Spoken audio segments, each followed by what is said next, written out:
भाई जो सेल लगाते हो किसी सर्किट के अंदर, वो इलेक्ट्रॉन्स को तेज दौड़ाता है या फिर आपके कमरे का टेम्परेचर? ये कैसा अजीब सा सवाल है यार।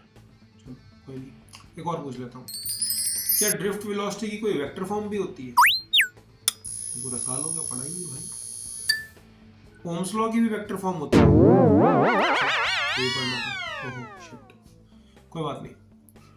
अच्छा एक और क्वेश्चन।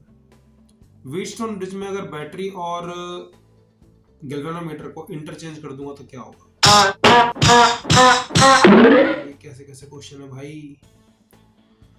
तो भाई ऐसे क्वेश्चंस का आंसर जो है ना आपको मिलेगा इस वीडियो के अंदर, ठीक है? तो इस वीडियो को एंड तक देखो। इसमें जो प्रीवियस ईयर बोर्ड क्वेश्चंस है उन्हें अच्छे से कवर किया गया है। एनसीईआरटी एग्जाम्पलर और एनसीईआरटी क्वेश्चंस को भी अच्छे से कवर किया गया है, जो कि आपको देंगे कंप्लीट कवरेज चैप्टर नंबर 3 की। और भी शेरो और शेरनियो। तो भाई बोर्ड 2023 की तैयारी जोरों शोरों पे चल रही है। आपका दोस्त इंजीनियर अजय भटनागर हाजिर है आपके लिए sure short success video of chapter number 3 current electricity लेकर। तो भाई करंट इलेक्ट्रिसिटी की अगर बात करी जाए तो ये आपका चैप्टर नंबर 3 है और यूनिट नंबर 2 है, ठीक है? अगर इसकी इंडिविजुअल वेटेज की बात करी जाए तो 7 to 8 मार्क्स की इसकी इंडिविजुअल वेटेज है। और कलेक्टिव वेटेज यानी कि यूनिट 1 दैट इज इलेक्ट्रोस्टैटिक, जिसमें चैप्टर 1 और चैप्टर 2 आता है, उनके साथ मिलके जो पहले 3 चैप्टर बन जाते हैं यूनिट नंबर 1 और unit number 2 that is chapter 1, chapter 2, chapter 3, इनको तीनों को मिलाकर आपका 16 मार्क्स का पेपर आएगा, यानी कि दैट इज नियरली और मोर देन 20%, ठीक है? भाई 7 नंबर का 10% हो गया तो ये तो आपके 14 से भी ऊपर हो गए। दैट मींस ये आपका 20% से भी ऊपर की वेटेज हो गई इसकी।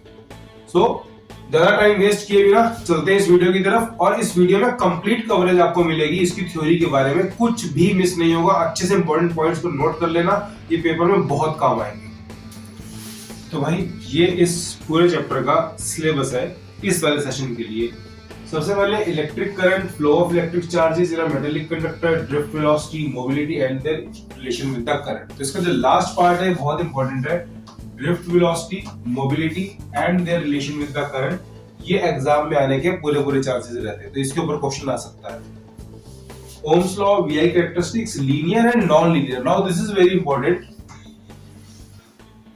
जो वीआई कैरेक्टरिस्टिक्स है और इसकी जो ग्राफ्स है जो आपके एनसीईआरटी में दे रखे हैं, जो 3-4 ग्राफ दिए हैं वो सारे ग्राफ आपको डिस्कस करने हैं। यहाँ पर एक बहुत इंपॉर्टेंट टॉपिक आता है नेगेटिव रेजिस्टेंस का, ठीक है?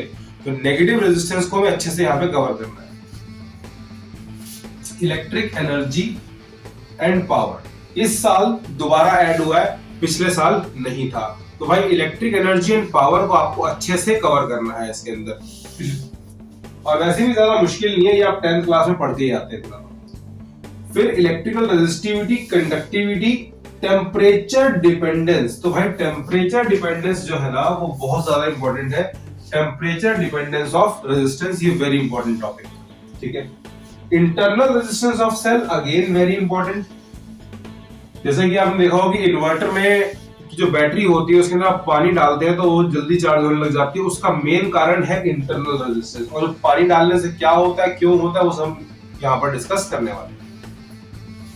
Potential difference, EMF of a cell, combination of cells in series and parallel. तो कॉम्बिनेशन ऑफ सेल्स जो है ना ये बहुत ही इंपॉर्टेंट है इन सीरीज एंड पैरेलल। तो कॉम्बिनेशन ऑफ सेल्स को अच्छे से करेंगे, इसकी डेरिवेशन के लिए मैं एक अलग से वीडियो बना दूंगा। फिलहाल हम यहाँ पर इसका रिजल्ट डिस्कस करेंगे, इसकी डेरिवेशन भी बहुत इंपॉर्टेंट है।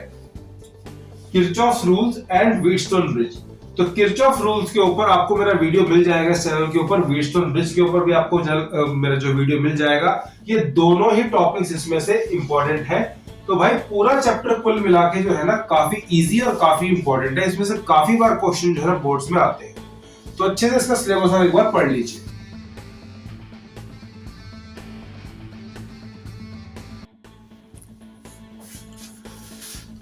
चलिए तो शुरू करते हैं इस शॉर्ट सक्सेस वीडियो की शुरुआत। तो भाई करंट, जो इस पूरे चैप्टर का नाम है, स्टार्टिंग वर्ड है करंट। करंट का मतलब होता है फ्लो। कोई भी चीज जब फ्लो करती है तो उसको हम करंट कहते हैं। चाहे वो पानी फ्लो करे तो उसको आप वाटर करंट, नदी बह रही है रिवर करंट, हवा बह रही है एयर करंट। इसी तरीके से जब इलेक्ट्रिक करंट कहा जाता है तो that is flow of charges with respect to time. ये बात आप सबको समझ में आ रही होगी कि करंट को हम फ्लो कहते हैं और इलेक्ट्रिक करंट को flow of charges with respect to time. अब एवरेज करंट क्या होता है कि भाई एक सेकंड में किसी तार में से कितना चार्ज निकल गया, total charge divide by total time. तो जो आपका एवरेज करंट होता है that is total charge divide by total time हो जाता है। Instantaneous current, this is very important, इसको मार्क कर लेंगे सारे बच्चे। इसमें क्या चीज इंपॉर्टेंट है, जो इंस्टेंटेनियस करंट है ना वो आपका limit delta T goes to zero delta Q by delta T, यानी कि एक पर्टिकुलर मोमेंट पे कितना चार्ज तार में से निकल रहा है। तो था कि भाई पूरे टाइम के अंदर टोटल चार्ज कितना निकला, टोटल टाइम कितना लगा, उस पर डिवाइड कर दिया। एक पर्टिकुलर टाइम इंस्टेंट के ऊपर कितना चार्ज निकल रहा है इसमें से, that is called as instantaneous current. Instantaneous current के लिए और एक चीज खास है, वो क्या है, अगर I is equals to dq by dt है तो q equals to integration of I dt भी होता है from the limit t1 to t2। इस फॉर्मूला को याद रखेंगे, q is equals to integration of I dt from t1 to t2। Conventional current क्या होता है, जो करंट जो पॉजिटिव चार्ज की जो डायरेक्शन होती है फ्लो करने की, उस तरफ बहने वाले करंट को हम कन्वेंशनल करंट कहते हैं। क्योंकि पॉजिटिव चार्ज और नेगेटिव चार्ज जो थे इलेक्ट्रॉन्स बहुत बाद में डिस्कवर हुए थे, पॉजिटिव चार्जेस की तरफ जो करंट जा रहा है that is called your conventional current. Similarly electronic current, electronic current क्या होता है, towards the flow of electrons, जिस तरफ इलेक्ट्रॉन्स फ्लो करते हैं ना उस तरफ हम इलेक्ट्रॉनिक करंट मानते हैं, लेकिन इलेक्ट्रॉन्स हमेशा पॉजिटिव चार्ज से तो ऑपोजिट जाएंगे, तो जो आपका इलेक्ट्रॉनिक करंट है वो कन्वेंशनल करंट से हमेशा ऑपोजिट रहता है। तो देखिए करंट से रिलेटेड कुछ इंपॉर्टेंट इंफॉर्मेशन जो आपके एमसीक्यूज के अंदर पूछे जा सकते हैं, जैसे कि ये चीजें आपकी एनसीईआरटी में मेंशन है तो इनकी वैल्यूज आपको याद रखना बहुत ही जरूरी है। करंट इन ह्यूमन नर्व्स, तो भाई हमारे अंदर जो हमारी नर्व्स होते हैं, न्यूरॉन्स होते हैं, उनके अंदर जो करंट बहता है वो 10⁻⁻⁴ एम्पियर की ऑर्डर में होता है, यानी कि मिली एम्पियर्स के अंदर होता है। करंट इन लाइटनिंग, जो बिजली गिरती है आसमान से, उसमें जो करंट होता है वो लगभग 10,000 एम्पियर के आसपास होता है, 10⁻⁴ एम्पियर की ऑर्डर में होता है। Now current is a scalar quantity, ये एक स्केलर क्वांटिटी है, इसके ऊपर भले ही इसकी डायरेक्शंस है, towards the flow of positive charge, opposite to the flow of negative charge, from positive terminal of the battery to the negative terminal, भले ही इसकी डायरेक्शंस हैं, लेकिन it does not obey vector laws of addition. तो भाई ये vector laws of addition को follow नहीं करता है, इसलिए करंट एक scalar quantity. Area under current time graph gives charge. Now this is very important point, ये आपसे एमसीक्यू के लिए पूछा जा सकता है और इसके ऊपर एक 2 मार्क्स का क्वेश्चन भी बन सकता है। अगर करंट और टाइम के बीच में ये ग्राफ है तो चार्ज कैसे निकालेंगे। अगर इस ग्राफ के नीचे का सारा एरिया कैलकुलेट कर लिया जाए, ये वाला अगर ये सारा एरिया कैलकुलेट कर लिया जाए तो आपको चार्ज मिल जाएगा, और चार्ज का जो फॉर्मूला होता है integration t1 to t2 I dt होता है। ठीक है,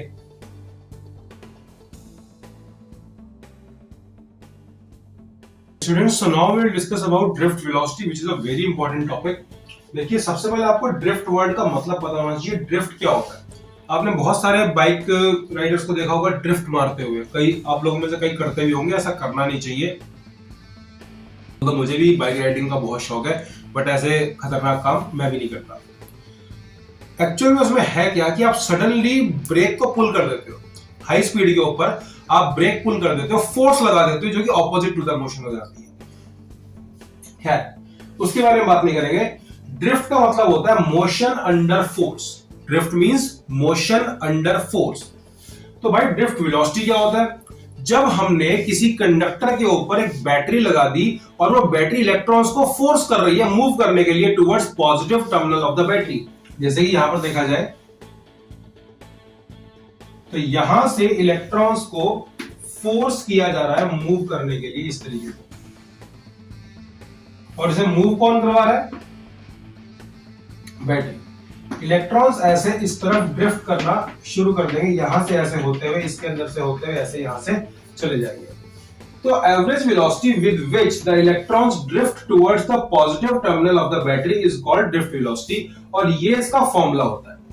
फॉर्मूला के ऊपर मैं ज्यादा जोर नहीं दूंगा, मोस्टली बच्चों को ये याद नहीं होता, याद करने की जरूरत भी नहीं है। अभी मैं आपको एक तरीका बताऊंगा जस्ट इसके बाद, जिससे आप पेपर में इस चीज को 10 से 15 सेकंड में दोबारा लिख देंगे, रट्टा मारने की जरूरत नहीं है। जो ड्रिफ्ट वेलोसिटी होती है उसका ऑर्डर होता है 10⁻⁻⁴ सेकंड, 10⁻⁴ मीटर पर सेकंड। बहुत ही कम होती है ड्रिफ्ट वेलोसिटी। इलेक्ट्रॉन कोई ज्यादा स्पीड से नहीं दौड़ते, बहुत ही नेग्लिजिबल स्पीड से दौड़ते हैं, 10⁻⁴। हालांकि इनके पास गर्मी की वजह से जो वेलोसिटी होती है, थर्मल वेलोसिटी जो होती है इलेक्ट्रॉन्स की, वो 10⁻⁵ होती है, बहुत ज्यादा होती है। लेकिन इससे कुछ होता नहीं है क्योंकि ये रैंडम मोशन प्रोड्यूस कर देती है। ठीक है, ये रैंडम होती है, रैंडम होने की वजह से इससे कुछ हो नहीं पाता। भले बहुत तेज चलते हैं इलेक्ट्रॉन, लेकिन होता कुछ नहीं है।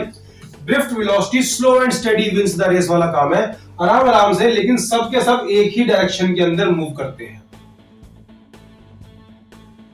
तो भाई जैसा कि मैंने कहा था, एक बहुत ही आसान तरीका बताऊंगा ड्रिफ्ट वेलोसिटी को पेपर में याद रखने का, कि भाई इसका फॉर्मूला कैसे आता है। ये इसकी डेरिवेशन नहीं है। अगर पेपर में आ जाए डिराइव ड्रिफ्ट वेलोसिटी, तो अगर ये करके आओगे तो मिलेगा इतना बड़ा जीरो। वहां आपको proper diagram, proper mentioning, proper labelling करना पड़ेगा। और डेरिवेशन ऑफ ड्रिफ्ट वेलोसिटी का आई बटन यहां पर आपको अभी मिल जाएगा, आप उस वीडियो को देख सकते हैं। ड्रिफ्ट वेलोसिटी बहुत ही आराम से आप कवर कर लेंगे। देखिए, बहुत ही सिंपल तरीका है। 11th क्लास में पढ़ते आ रहे हो, velocity is equal to acceleration into time. बहुत सिंपल सी बात है, velocity is acceleration into relaxation time. तो ड्रिफ्ट वेलोसिटी केस में हमने इसको रिलैक्सेशन टाइम कर दिया।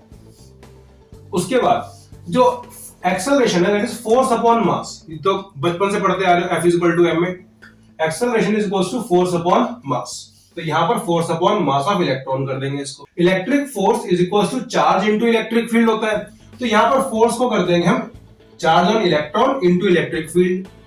अब इलेक्ट्रिक फील्ड होता है पोटेंशियल डिफरेंस अपॉन लेंथ, तो यहां पर E को V/L पुट कर देंगे। पूरा एक्सप्रेशन आपका ड्रिफ्ट वेलोसिटी का आ गया। बिल्कुल सिंपल स्टेप्स है। इस वाले पार्ट को रिवाइंड करके 2-3 बार देखोगे तो आपको दिमाग में अच्छे से बैठ जाएगा कि ड्रिफ्ट वेलोसिटी कैसे पेपर में लिखनी है। Negative sign shows that electron moves opposite to the direction of electric field. जिस तरफ आपने इलेक्ट्रिक फील्ड लगाया है, इलेक्ट्रॉन उससे ऑपोजिट जाता है। ठीक है, तो नेगेटिव साइन यहां पर ये बता रहा है। और एक इंपॉर्टेंट चीज मैं आपको यहां पर बता दूं, ये जो आपका रिलैक्सेशन टाइम है, इसका जो ऑर्डर होता है 10⁻⁻14 सेकंड्स का होता है। मैं इसको यहां पर मेंशन कर देता हूं। जो रिलैक्सेशन टाइम है ये 10⁻⁻14 सेकंड्स का होता है। और रिलैक्सेशन टाइम होता क्या है, जब इलेक्ट्रॉन मूव करता है तो उसके टक्करे मारता है जरूर, तो दो टक्करों के बीच में उसको जितना टाइम मिलता है उसको बोलते हैं relaxation time. Okay guys, so now we will learn about relation between current and drift velocity. Again I am saying this is not the derivation, this is a method to remember it. ठीक है, ये सिर्फ याद रखने का तरीका है। इसको जो है ना डेरिवेशन ऐसे नहीं करेंगे। डेरिवेशन ऐसे करेंगे तो क्या मिलेगा, इतना बड़ा जीरो। तो भाई देखो, बेसिक से स्टार्ट करेंगे और रिलेशन बहुत इंपॉर्टेंट है, पेपर में आने के पूरे चांसेस है इसके। इसकी भी डेरिवेशन का आई बटन आपको यहाँ पर मिल जाएगा अभी। So I is equals to Q divide by T। बहुत बेसिक से स्टार्ट करेंगे। I होता है चार्ज अपॉन टाइम, चार्ज होता है N into number of electrons, quantization. Number of electrons होता है नंबर डेंसिटी इंटू वॉल्यूम, यानी कि 1 मीटर क्यूब में जितने इलेक्ट्रॉन्स हैं उसे टोटल वॉल्यूम से मल्टीप्लाई कर देंगे तो आपके पास टोटल नंबर ऑफ इलेक्ट्रॉन्स आ जाएंगे। तो यहां पर V इंटू E कर दिया मैंने। अब वॉल्यूम होता है area of cross section into length, तो एरिया इंटू लेंथ को मल्टीप्लाई कर दूंगा तो मेरे पास Q is equals to NEAL आ जाएगा। अब जो टाइम था ये बेचारा एक बार में निकल आएगा। टाइम होता है डिस्टेंस अपॉन स्पीड, यानी कि जो लेंथ ऑफ कंडक्टर थी उसको ड्रिफ्ट वेलोसिटी से डिवाइड कर दो, तो L डिवाइड बाय VD हो गया। यहाँ पर जब इसको यहाँ पर रिप्लेस करेंगे तो देखो यहाँ से टाइम की वैल्यू तो L बाय VD और चार्ज की वैल्यू NEAL हो गई। L से L कैंसिल हो गया, VD ऊपर चला गया, I is equals to NEA VD। ये आपका रिलेशन। अगेन इस वीडियो को 2-3 बार रिवाइंड करो, दोबारा इस प्रोसेस को देखो। जितनी बार आप इस प्रोसेस को दिमाग में रिपीट करेंगे ये आपके सबकॉन्शियस माइंड में उतना सेट होता जाएगा। पेपर में आपको दिक्कत नहीं आएगी इसको याद रखने में। अगर फिर भी दिक्कत आती है याद रखने में तो भाई ये स्लैंग याद कर लो, एनवीडिया। एनवीडिया क्या होता है, NVDEA। तो ये स्लैंग जो है एनवीडिया एनवीडिया एनवीडिया, दिमाग में 3-4 बार बोलोगे सेट होकर बैठ जाएगा। तो NVDE और A, तो ये इसको याद रखने का तरीका है।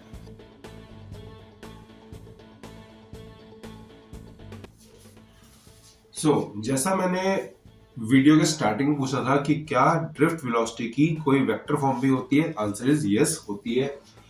Since I is equals to NEAVD, therefore J vector equals to I upon A vector। अगर मैं यहाँ से एरिया वेक्टर को मतलब एरिया को वेक्टर फॉर्म में पुट कर दूंगा और A को यहाँ पे नीचे ले जाऊंगा तो J vector equals to I upon A हो जाएगा, that is equals to NEVD।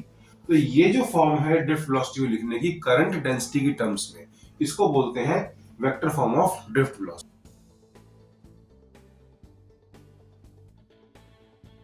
So guys, now it's time to learn about Ohm's law। देखिए Ohm's law की स्टेटमेंट अभी बाद में बात करेंगे, पहले इसकी डेरिवेशन देख लेते हैं कि आया कैसे। I is equals to NEAVD, ये हमने अभी डिराइव किया था। और ड्रिफ्ट वेलोसिटी जो होती है E into V divide by mass of electron into length into the relaxation time. Now अगर मैं इस VD की जगह पे ये एक्सप्रेशन पुट कर देता हूँ पूरे का पूरा, इस एक्सप्रेशन को यहाँ पर लिख देता हूँ, तो I is equals to NE square into relaxation time area divided by mass of electron into length into में potential difference आ जाएगा। अब ये जितना भी यहाँ पर मैंने लिखा हुआ है NE square tau A MEL into V, ये सारा का सारा जो है ना क्या है, कांस्टेंट है। This is all constant. तो यहाँ पर ये कांस्टेंट होने की वजह से इसको मैंने हटा दिया, तो I is proportional to V, ये होता है आपका ओम्स लॉ। और अगर इसकी स्टेटमेंट को पढ़ा जाए तो ये भी बिल्कुल यही बात कहती है, provided that temperature and other physical conditions remaining constant। now this line is very important, ये सिर्फ इंग्लिश छापने के लिए नहीं लिखी हुई, इसकी सिग्निफिकेंस है। तो ओम्स लॉ तभी काम करता है जब टेम्परेचर कांस्टेंट रहता है, बिकॉज अगर टेम्परेचर कांस्टेंट नहीं रहेगा तो रेजिस्टेंस भी कांस्टेंट नहीं रहेगी। जब आर ही कांस्टेंट नहीं है तो वो इक्वल टू नहीं आ सकता। तो आपको सबसे पहले जो है ना टेम्परेचर को कांस्टेंट स्टेट करना है, provided that temperature and other physical conditions remaining constant, the current flowing through the conductor is directly proportional to the potential difference applied across its end। यानी कि किसी भी कंडक्टर के अक्रॉस जितना ज्यादा पोटेंशियल डिफरेंस लगाओगे उतना ही ज्यादा उसमें से करंट फ्लो करेगा। और यही बात ऊपर से साबित हो रही है, I is directly proportional to V। So students, graphs of Ohm's law is also very important. ये बहुत सारे ग्राफ्स है इससे रिलेटेड, फिलहाल मैंने यहाँ पे स्क्रीन पे 2 ग्राफ आपको शो किए हैं। सबसे पहले अच्छा ओम्स लॉ के बारे में सबसे इंपॉर्टेंट बात, it is not a universal law. ऐसी कोई बात नहीं कि हर कंडक्टर जो है ओम्स लॉ फॉलो करते हैं, नहीं। बहुत सारे कंडक्टर्स ओम्स लॉ फॉलो नहीं करते, इनफैक्ट बहुत कम कंडक्टर्स जो है ना वो ओम्स लॉ फॉलो करते हैं, जिसमें कि आपके मेटल्स आते हैं। ठीक है, मेटल्स जो है वो ओम्स लॉ को फॉलो करते हैं। अब ग्राफ्स ऑफ ओम्स लॉ के अंदर सबसे पहली बात आपको ये समझनी जरूरी है कि कौन से एक्सिस पे क्या चीज दी गई है। अगर I वर्टिकल एक्सिस पे है और वेलोसिटी जो है वो horizontal, velocity sorry potential difference अगर जो है हॉरिजॉन्टल एक्सिस पे है, तो स्लोप जो होगी इस ग्राफ की that is equal to tan theta, that is I by V। ठीक है, अब I by V basically conductivity होता है, सॉरी कंडक्टेंस होता है, और हमें यहाँ पे निकालनी है रेजिस्टेंस। तो भाई इसको उल्टा कर देंगे, V by I will be equals to cot theta, that is equals to R। Mostly बच्चों के दिमाग में ये बैठा होता है कि जो स्लोप ऑफ ग्राफ होती है उसको हम रेजिस्टेंस कह देते हैं, नहीं, ये चीज गलत है। ठीक है, आपको सबसे पहले ये देखना है कि कौन से एक्सिस पे क्या दिया हुआ है। तो अगर वर्टिकल एक्सिस पे करंट है तो ये I by V होगा, स्लोप हमेशा वर्टिकल अपॉन हॉरिजॉन्टल होता है, तो vertical upon horizontal I by V हो गया, which is equals to conductance. हमें निकालनी है रेजिस्टेंस, तो यहां से इसको हमें रेसिप्रोकेट करना पड़ेगा, cot theta will be equal to R, ये हो जाएगा यहाँ पर। लेकिन अगर वर्टिकल एक्सिस के ऊपर पोटेंशियल डिफरेंस दिया हुआ है और हॉरिजॉन्टल एक्सिस के ऊपर करंट दिया हुआ है, तो उस केस में ये बिल्कुल ठीक बैठेगा। स्लोप जो होगी वो tan theta that is equals to V by I हो जाएगी, tan theta equals to R हो जाएगा। तो जो R equals to tan theta वाला कॉन्सेप्ट था ना, वो तब यूज होता है जब वर्टिकल एक्सिस के ऊपर पोटेंशियल डिफरेंस हो और हॉरिजॉन्टल एक्सिस के ऊपर करंट हो।